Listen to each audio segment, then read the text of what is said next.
Hi everyone, my name is Natasha South and I'm the Head of Business Resilience at British Airways.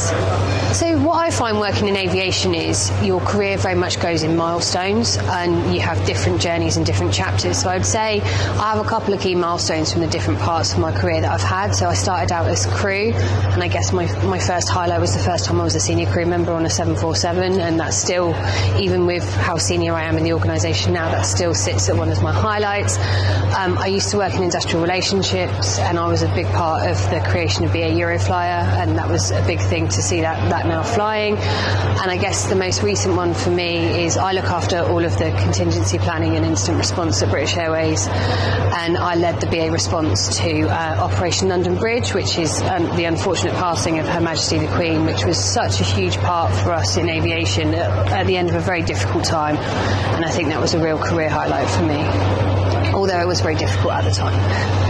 Definitely discovered it along the way. If I'm really honest, I didn't know what I wanted to do. As I've already said, I started out as cabin crew, and one of the best things about British Airways, but aviation as a whole, I started off with, they were Britannia when I joined, but what was now known as TUI, and then came to British Airways. There's been so many different opportunities and so many twists and turns, and if anyone could have told me 18 years ago that I'd then now be doing the role that I'm doing now.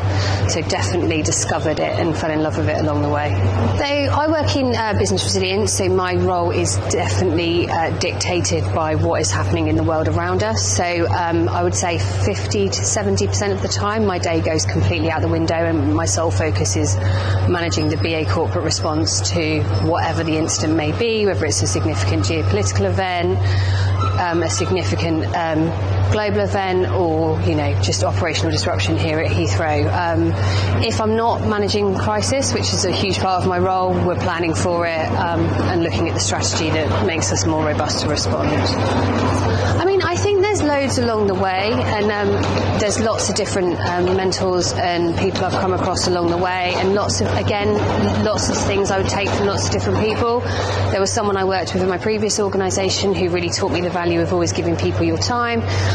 There's been some really inspirational leaders here at British Airways that have taught me and mentored me along the way. So there's not just one. And obviously I'm a big fan of, or a big believer in, your family dictate a lot of who you are, and I'm very lucky to have some very inspirational females in my family as well.